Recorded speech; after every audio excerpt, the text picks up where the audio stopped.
It's only American cash that really sustains this Ukrainian state. It's on life support. And the humane thing would be to put an end to it. We have lost touch with reality in our own world. We don't understand that while we may be very powerful, we're not the only game in town. We want to harm Russia. We want to remove Putin. We want to destroy Russia. We want to ultimately dismember it. Putin's goals are much more limited and always have been. He moved into Ukraine with about 90,000 troops. I don't really want to wage war. I just want to signal to you that I'm serious. And so we all said, well, look how bad the Russians are. They don't know what they're doing. And look how small this army is. Well, all of that's being corrected. They've got 750,000 troops in and around Ukraine now. Why? Because he doesn't want a war with NATO. And if we intervene, he's going to need all of those troops. How do you read the war at this point? I think the Ukrainian force is desperate and, frankly, on the point of disintegration. Putin is concerned about how the world views this, from China to Africa to nations all around the world. He's concerned of the optics of this. Russia is not the Soviet Union. It's not remotely like it. There is no Communist Party running the show. You don't have the NKVD rounding up thousands of people and imprisoning them or executing them every day. We won't listen. We refuse to listen to the man. We refused to accept the fact that Russia has legitimate security interests. The Russians are going to end this, and they're going to end it on their terms. They don't want this war to spread to a regional level. But if we insist on it, they're going to fight it and win it.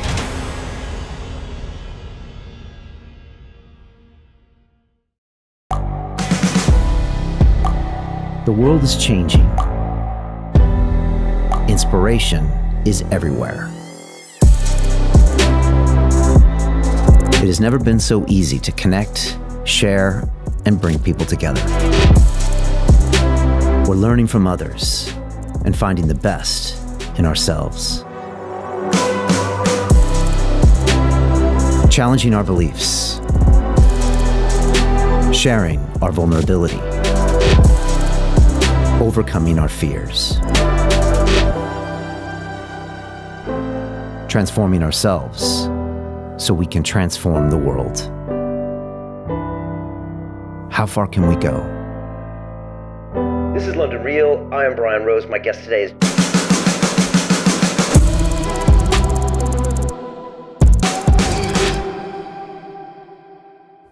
This is London Real. I am Brian Rose. My guest today is Colonel Douglas Macgregor, the decorated combat veteran, author, and foreign policy expert.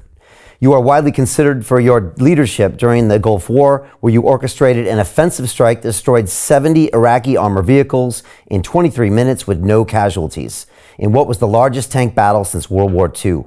You retired from the military in 2004 after 28 years of service and became a commentator on CNN, the BBC, and Fox News, where you regularly appeared on the Tucker Carlson Show. In 2020, Donald Trump appointed you as senior advisor to the Secretary of Defense, and you have written 5 books on military transformation. Regarding the war, you have said that Ukraine cannot win and that Russia is now more powerful and unified than ever. You also believe that President Zelensky is getting desperate and that supplying cruise missiles to Ukraine that can strike Russia is a quote-unquote invitation to disaster, one that could result in World War III. Colonel Macgregor, welcome back to London Real.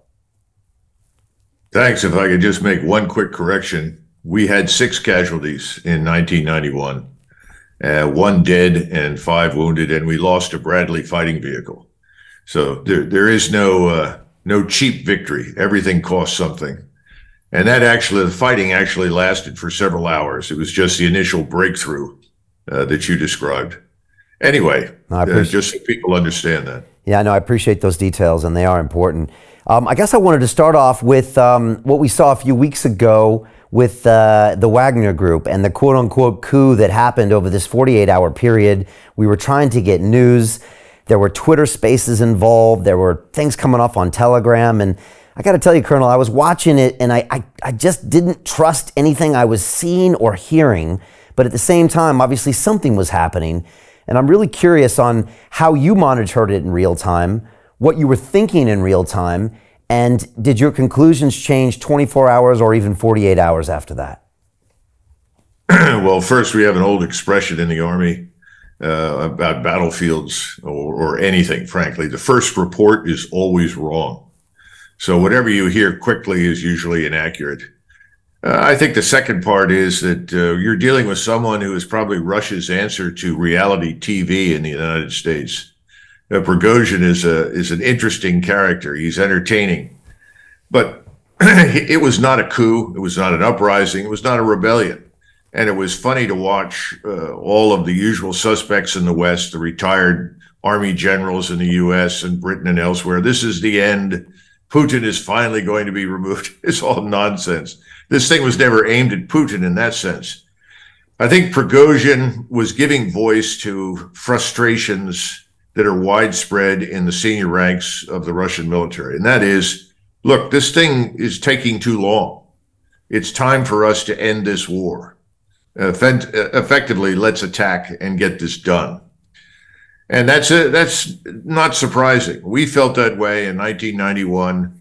In fact, when we had information shortly before we attacked that there could be a peace negotiation again, we were all disgusted and said, look, we're here. We want to fight. Let's get this over with.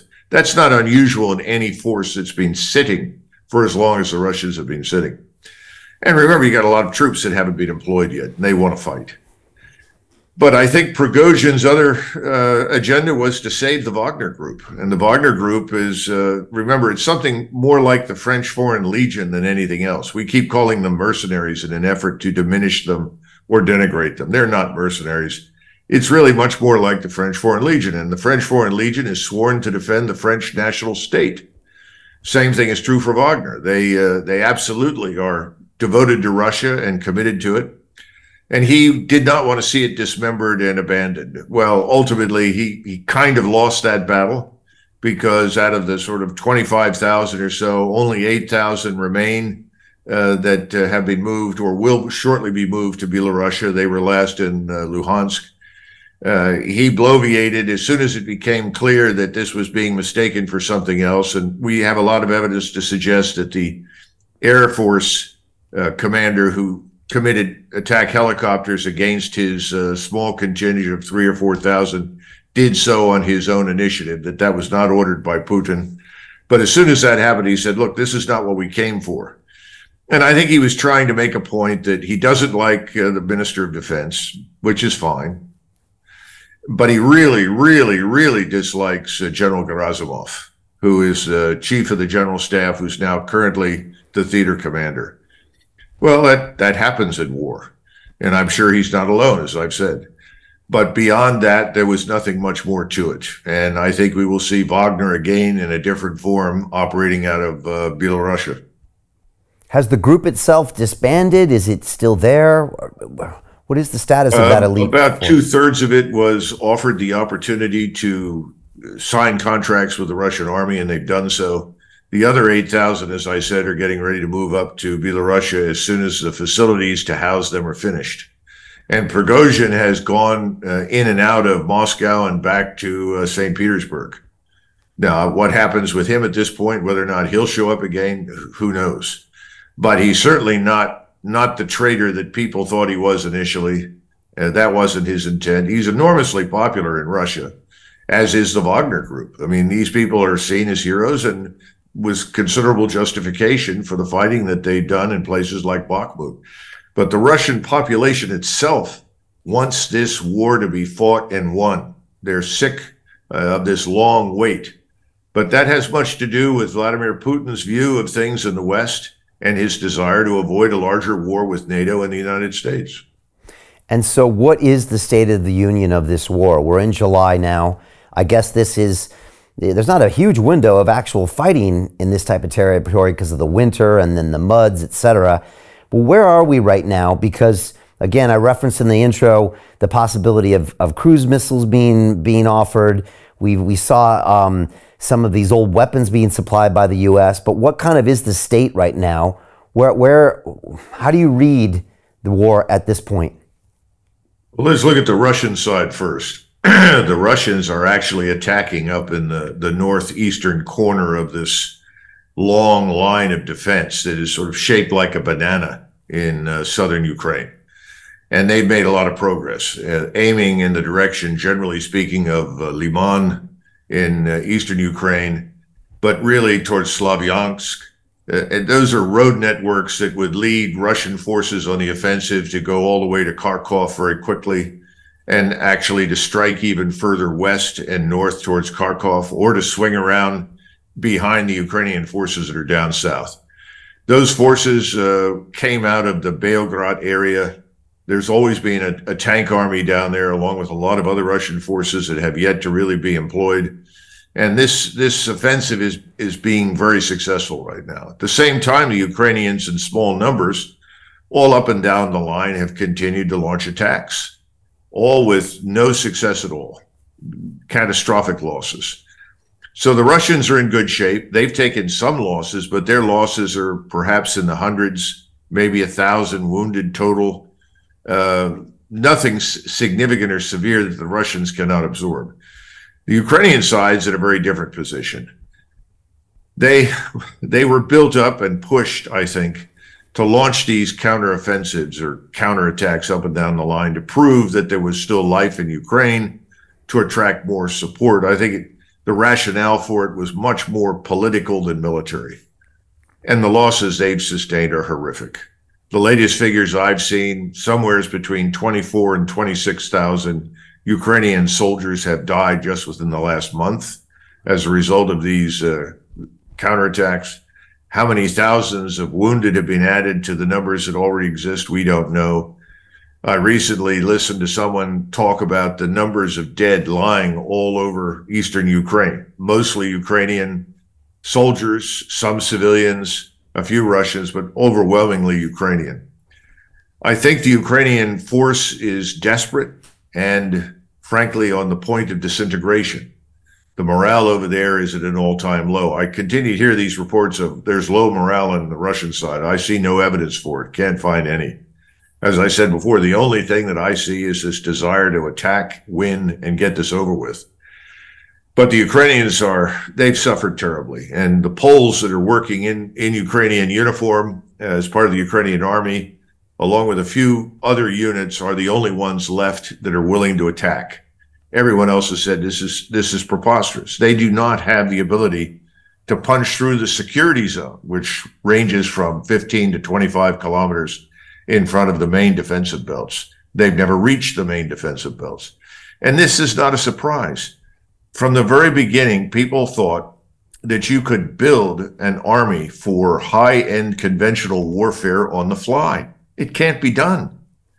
Armies take years to develop, to build. Their culture has to evolve. They have to have an officer corps that evolves into a professional force. They need institutions that support the training, the equipping, and the organization. None of these things were in place. Now throwing new pieces of equipment, whether they're obsolete or relatively modern. The Storm Shadow missiles, I think is what it's called from the British. Those are very effective, and some of them have penetrated, though others have been shot down. But on the other hand, we've just announced that we're purchasing Hawk anti-aircraft missiles from Taiwan and shipping them to Ukraine. Well, I guess the threat to Taiwan isn't nearly as great as we thought it was. So now we're taking equipment that we've already sold to the Taiwanese. They're selling it back to us, shipping it to Ukraine. It's not going to make any difference. It's obsolete anyway. The Russian air defenses are superb, is the best word that I can come up with. There is no such thing as perfect integrated air defenses. Something will always get through. But overwhelmingly, they've managed to shoot down HIMARS and all sorts of missiles. This isn't going to change anything. And I think that's the frustration that we saw in Mr. Zelensky. He was furious, angry, distraught. He thought that he was going to be embraced, that we were going to extend the nuclear umbrella, per se, to him by making him part of NATO. Although I personally don't have any faith in extended nuclear deterrence. But nevertheless, there are a lot of people that think it's still meaningful. He didn't get what he wanted. He's bitter. He's angry. The losses inside the country are horrific. It's only American cash that really sustains this Ukrainian state. It's on life support. And the humane thing would be to put an end to it and negotiate, but it's not going to happen. And I think that's really what is next on the agenda is in Moscow in the discussions at high levels. I think they're going to finally say, unless we finish this and attack, go on the offensive, there will be no end. Because sitting here in the South and killing large numbers of Ukrainians has not persuaded the West, certainly not Washington, to abandon this folly. You said before that Putin is concerned about how the world views this. I found this interesting. From China to Africa to nations all around the world, he's concerned of the optics of this. And again, a lot of people would be surprised because here in Britain and in America, 90% of the mainstream media, it has already chosen its position on the Ukraine war. It doesn't even matter what happens on a day-to-day basis. We get fed just a similar narrative. If there's any successes, they are multiplied, and if there's any failures, they are hidden. And so to explain why Putin cares of the optics of this, because we're also taught that he's this evil dictator that doesn't have any cares for anything. Explain both of those narratives in your mind, and that might be a surprise to a lot of people who get their news from newspapers and television channels. Well, remember that he's also conducting warfare against us on the financial level. Remember that he represents in the minds of many people around the world someone who has decided to challenge not just American military and political hegemony, but American and Western financial hegemony. The World Bank and associated institutions have effectively been puppets for U.S. and allied foreign policy. We have been in the business for decades of telling people in Nicaragua or Cameroon what kind of crops to grow. And if you don't do what we tell you to do, then we won't lend you the money that you want. We talk all the time about the Chinese supposedly blackmailing people by lending them lots of money and then holding them accountable. Well, we do the same thing, only we do it in more subtle ways that are actually more damaging to the society because we're very intrusive. We're not just interested in the specific project. We're trying to restructure people's societies, change their cultures. So you have people in Africa, Latin America, much of Asia, who are very sympathetic to the Russians, who are seen as standing up to this. And you know that they're trying to develop a new currency. It's going to take some years. It's not going to happen overnight. That is pegged to gold. And India, China, and Russia probably are sitting on the largest concentration of gold in the world right now.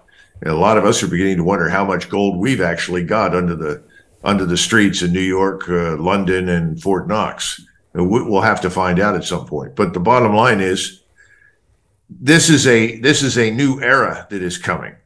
And they've already got 40 plus nations willing to join this new currency. India, China, and Russia, of course, are at the center of this, at the core of it. And this is seen as a rebellion against our financial dominance that has been so, I would say, from their standpoint, certainly destructive in so many ways for so long. So that's part of it. The second part of it is he has given very, very specific orders to the Russian army in terms of how he wants them to behave. And if you're looking for a model, you've got to go back to Tsarist Russia, because the Tsar and the Tsarist forces, whatever they were, however imperfect they were a club of humanitarians compared to the evil Bolsheviks that replaced them. He has done everything he can to divorce the behavior and the attitudes and the culture of today's Russia from the Soviet Union and that evil past. I mean, he's not interested in slaughtering Ukrainians. He's been opposed to that from the very beginning. And he's always kept his eye on the ball in terms of, I want to live with everyone when this is over. And I think he's adopted Charles de Gaulle's position, which is Americans don't live in Europe. Britain is an island, and we're Europeans. And I think his assumption is that London and New York City and Washington will eventually give up and go away. He wants to get along with everybody else. He doesn't really need us. And see, this is the other problem that we never thought through very carefully. No one sat down.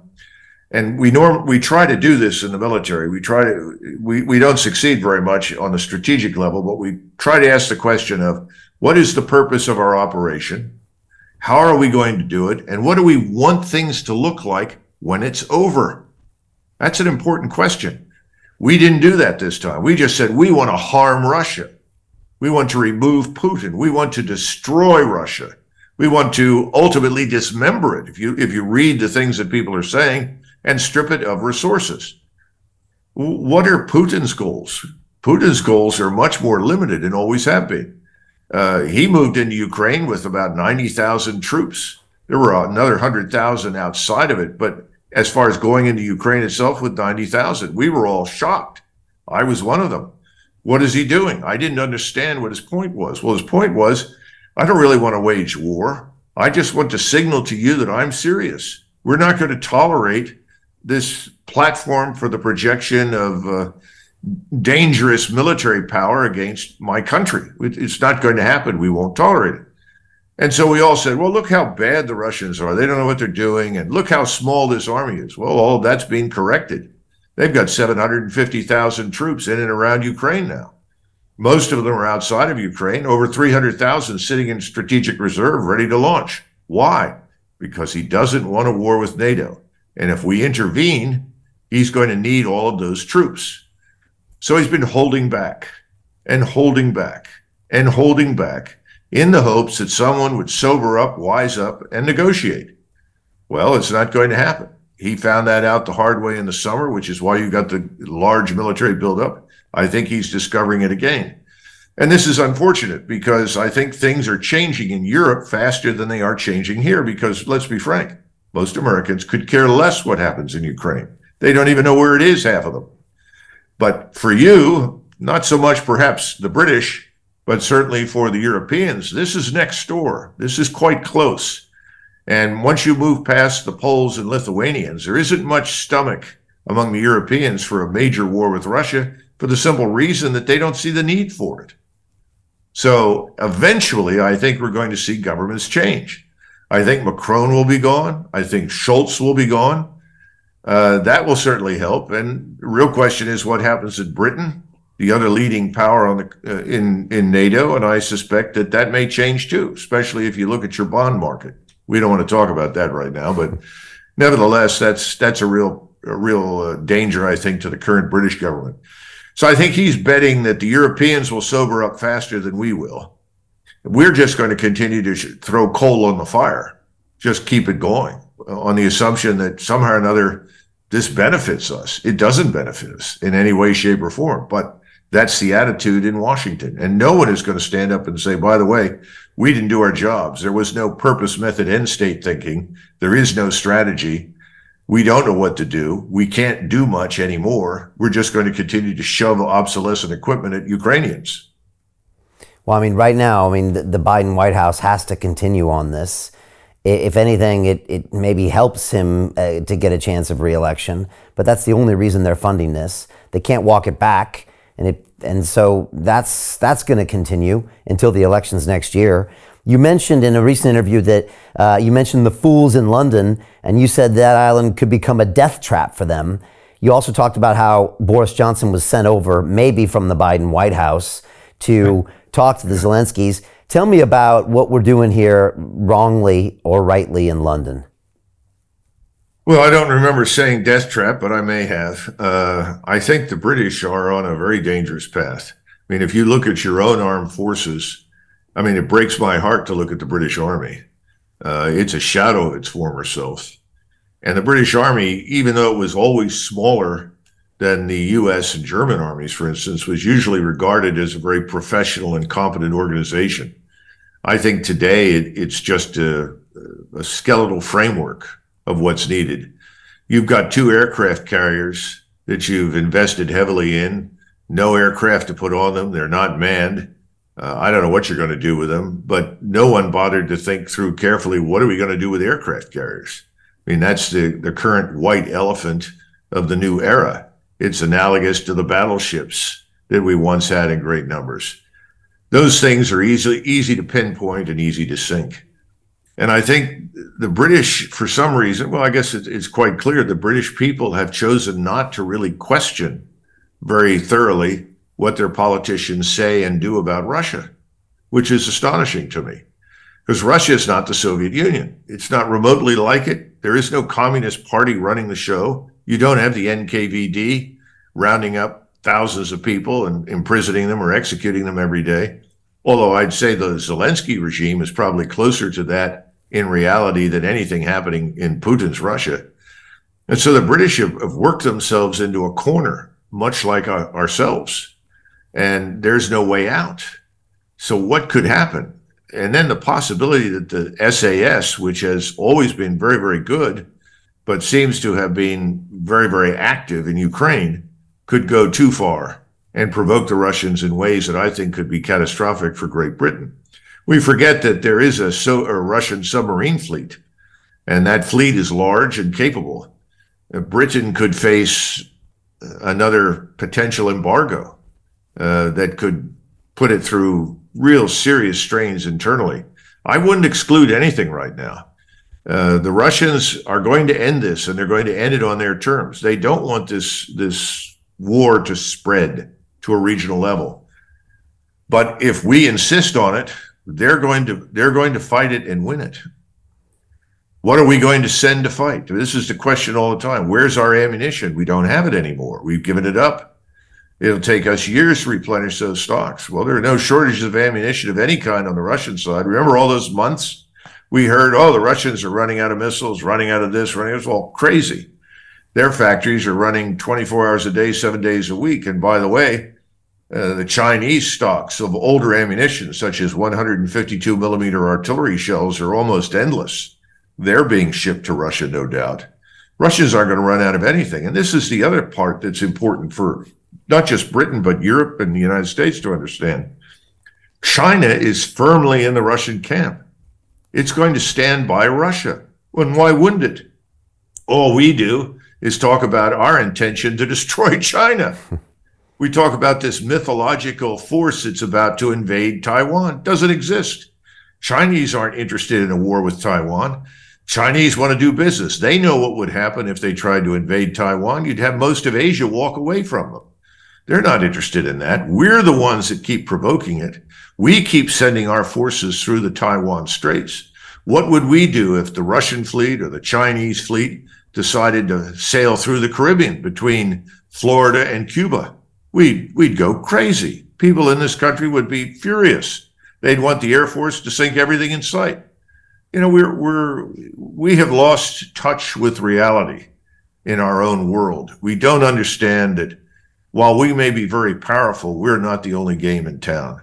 And I think the British have encouraged this, unfortunately. I think Boris Johnson was not just acting as a proxy for Washington with Kiev. I think he was doing more than that. I think he was actively pushing the notion that, first of all, Mr. Zelensky, we will give you everything. You will have all that you will need, all the cash and all the support. You're going to win this war. Russia can't stand up to us. I think he believed it. Yeah, he's also a politician, and I think he just saw where the winds were blowing, and he knew he could use it as leverage to keep him in office a little bit longer. Yeah, it probably was a lot of that. You know, you talk about some of these darker end games, Colonel. You talk about maybe an embargo here in the UK. You've also talked about potentially Russia and China moving in to the cartels in Mexico and empowering them. And you said we could be looking at a scenario that, like the Cuban Missile Crisis on steroids, where there's, you know, locations very close to America that are now being backed by all these foreign regimes. Can you talk about what you mean by that and how that would happen?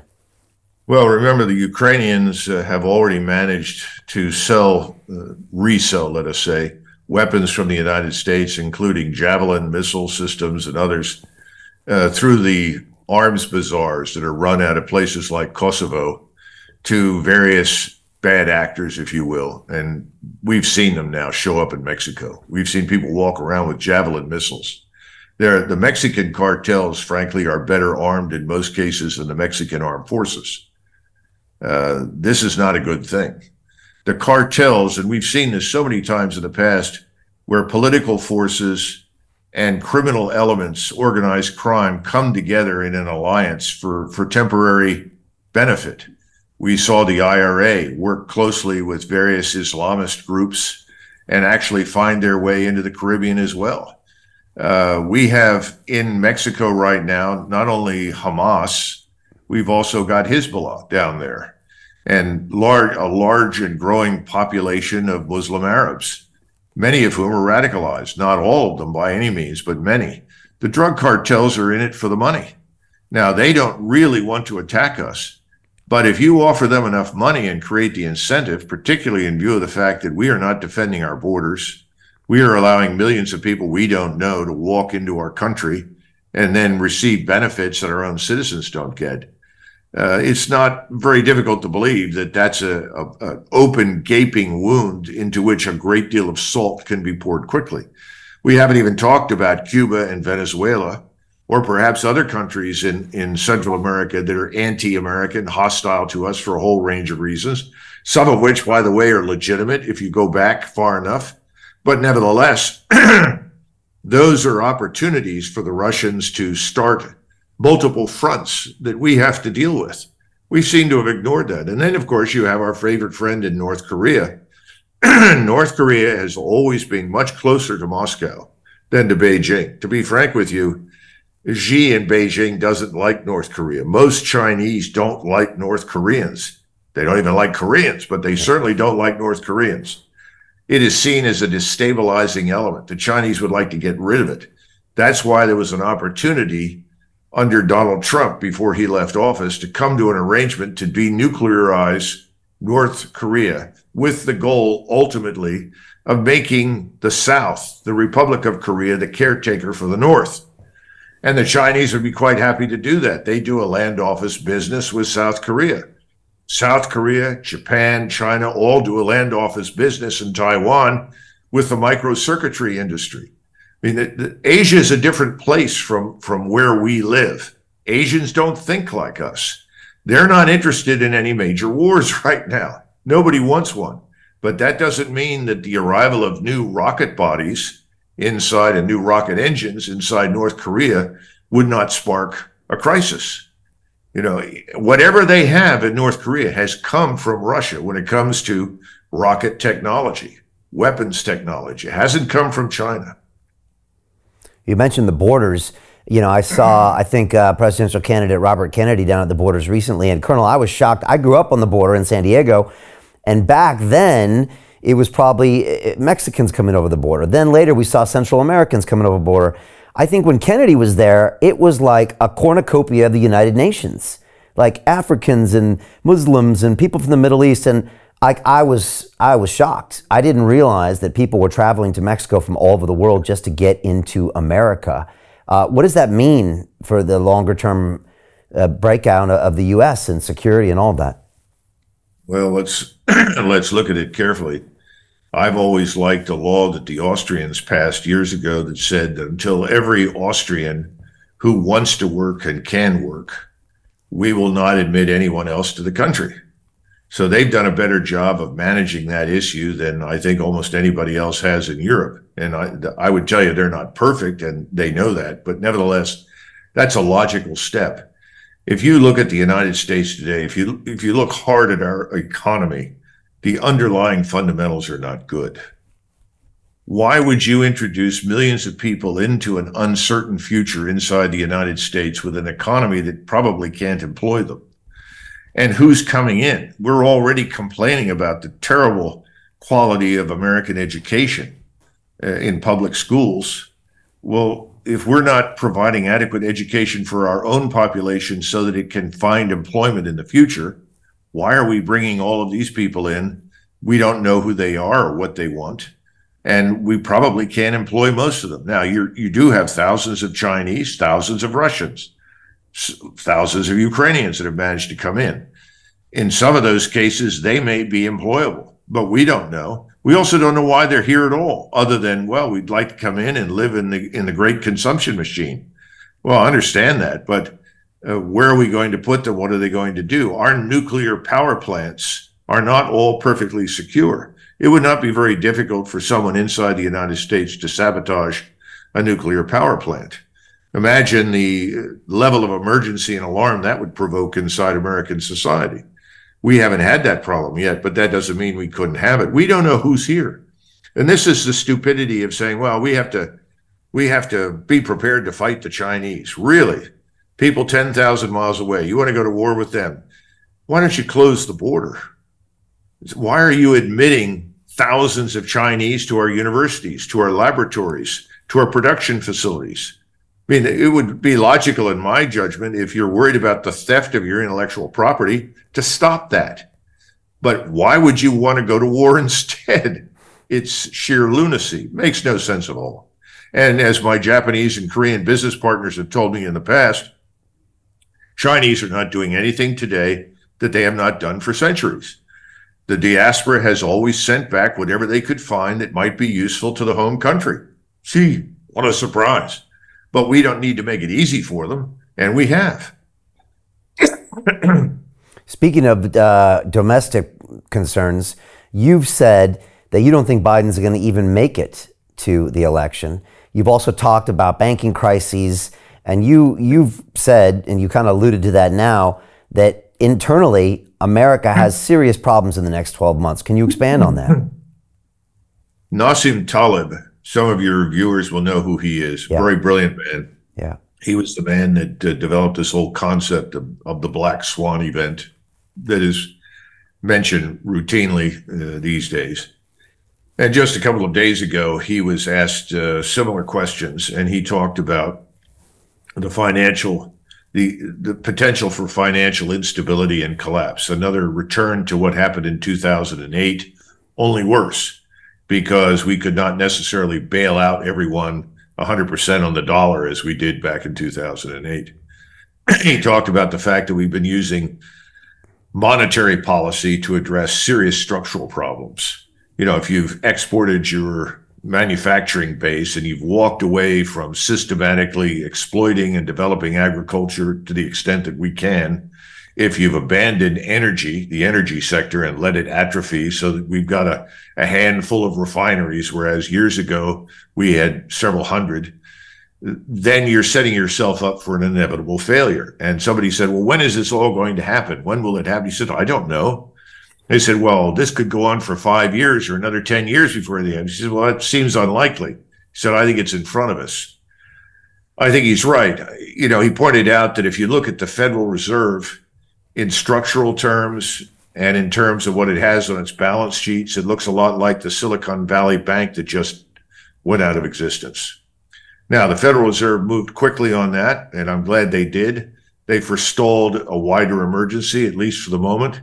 But I think more of that is likely to come. And remember, all of our banks, small and large, and I think you've got this problem as well as many of our friends around the world and partners, we've sold a lot of people treasuries, which were always considered a good hedge, at very low interest rates. The interest rates are rising, and they're likely to continue to rise. People say, well, if it gets out of hand, the Fed can suppress it.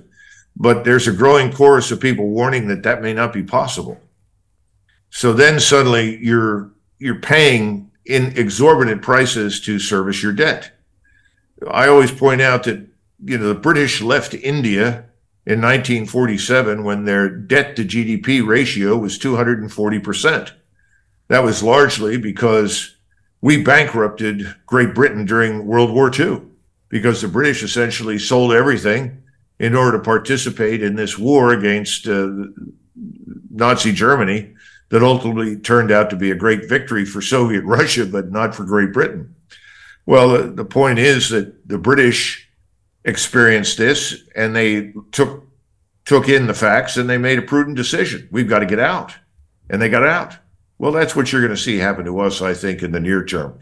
That's why I kind of referred to this business of adding Sweden and Finland or anybody else to NATO as well. You're buying a ticket, a berth, if you will, on the Titanic, and it's already struck an iceberg.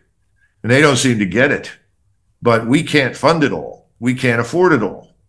The Europeans can't either, or they won't in many cases.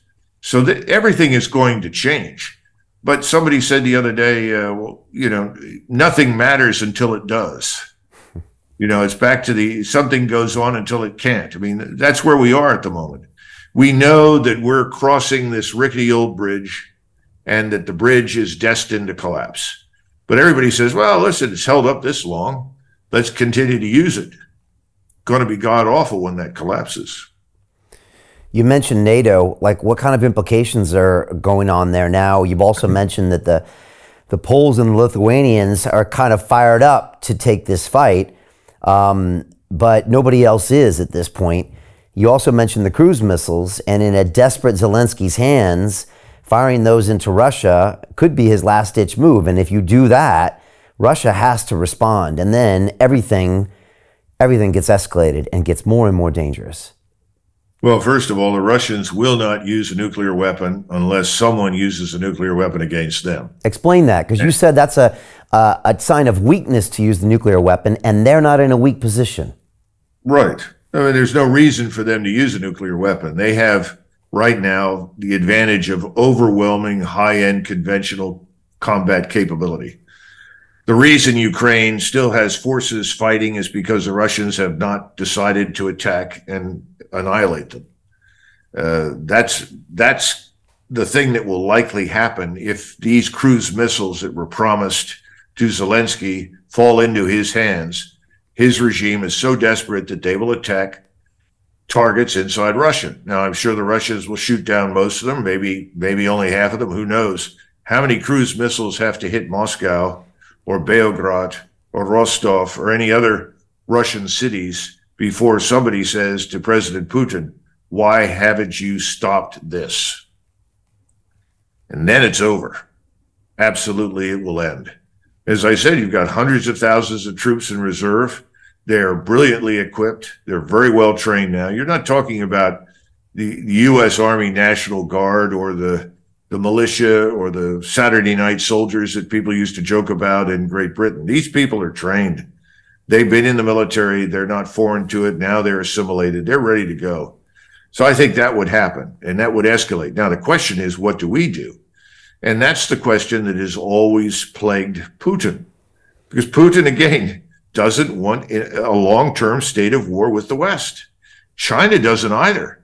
China wants to extend this one belt, one road all the way to Europe. As long as Ukraine is disintegrating and in chaos, it can't do it. Everybody wants to get back to that on the other side. I think there are Europeans who are privately saying, look, this is crazy. We've got to get back to normal too. We can't go on much longer. You know, you see demonstrations in Bulgaria, in Moldova, in Romania, all against this notion of war with Russia over Ukraine. It's not because they hate Ukrainians or love Ukrainians or hate Russians or love Russians. They want to get back to normal. They want this to be over. I think if I look at the polls right now, in Poland, I think it's roughly 52% have expressed a desire to avoid war with Russia. Now, I don't know where their government is because the government seems to be disconnected from that viewpoint. And you're right. The Poles and Lithuanians could field a force, I don't know what size it would be, that could conceivably intervene in Western Ukraine. And I've tried to tell them when they've asked me, I've had people call from Poland and say, what do you think will happen? And I said, well, even though your governments stand up and say, we're doing this on our own, this is not a NATO event, the Russians are going to say, this is a Trojan horse for NATO. These people are in NATO. And so, again, when the alliance expanded, there were voices inside NATO that said, you know, Eastern Europe is a different place. There are people there with agendas because the outcome of the war did not suit them. I mean, Poland and Lithuania used to be great powers. They controlled vast strips of territory. Romania lost territory. Hungary lost territory. To continue watching the rest of the episode for free, visit our website londonreal.tv or click the link in the description below.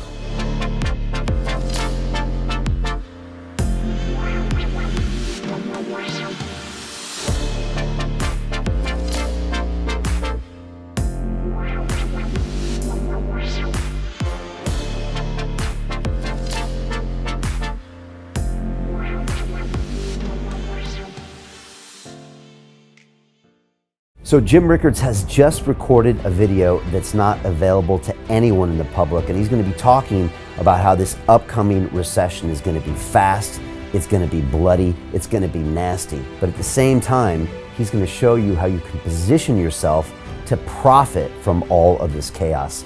Now, we've made this video only available to our viewers. Go to londonreal.tv/Jim. Watch that immediately. I can't say enough good things about Jim Rickards. He understands the global economic system better than any guest I've ever had on London Real. His predictions are almost uncannily true, and you can learn how to profit from his vision, from his expertise, and his understanding of economics. So go to londonreal.tv/Jim or click the link below. It's an excellent, excellent look on what's going to happen in the future and how you can position yourself to profit from that. Jim is one of the best in the business, one of my favorite guests on London Real, and he's very, very good at predicting the future and showing us all to profit from it. So click the link, and I hope you enjoy. The greedy bankers are about to do it again. In 2008, they crashed our financial system and nearly bankrupted the entire global economy. Then they received trillions of dollars in government bailouts. And after, they demanded fat bonuses paid for by you, the taxpayer. It turns out the banks haven't just been screwing the American taxpayers, they're also screwing over their investors. Turns out the banking industry is the worst place you could put your money, despite enormous taxpayer bailouts. Now the bankers are back to take away your financial freedom. They lie and tell you that cryptocurrency isn't safe. They try to make it illegal for you to choose how to invest your hard-earned money. They lie and say cryptocurrency is used by money launderers and criminals. But look at the record. It's the banks themselves that launder hundreds of billions of dollars every year to the biggest criminal operations in the world. Leaked documents have revealed how some UK banks have helped criminals, money launderers and Russians under sanctions. American authorities discovered that the Sinaloa cartel moved $881 million through HSBC accounts as bank officials turned a blind eye to the illegality. The bankers lie and say cryptocurrency is not a real investment. Meanwhile, the smartest CEOs in the world are buying billions and billions of it. The truth is that banks lie about cryptocurrency because it makes them scared. The banks take $9 trillion per year of your hard-earned money, and they are worried that they will finally be exposed. They're scared because crypto means they can no longer control your money, which means they can no longer control you. They are scared because you might actually understand your money and intelligently decide what to do with it. Now is the time for us to come together, fight back, and take control. It's time to educate ourselves, our families, and our communities. Because financial education means financial freedom. We know that cryptocurrencies will help us build the new decentralized financial system of the future. A banking system that is of the people, by the people, and for the people. A banking system where access to finance is a fundamental human right. A banking system that is free and fair and welcomes all humans on this earth. The DeFi revolution is happening. We, the people, can no longer be fooled. We choose to take control of our finances. We choose to take control of our freedom. We choose to take control of our future. Join us, and let's take back our financial freedom forever.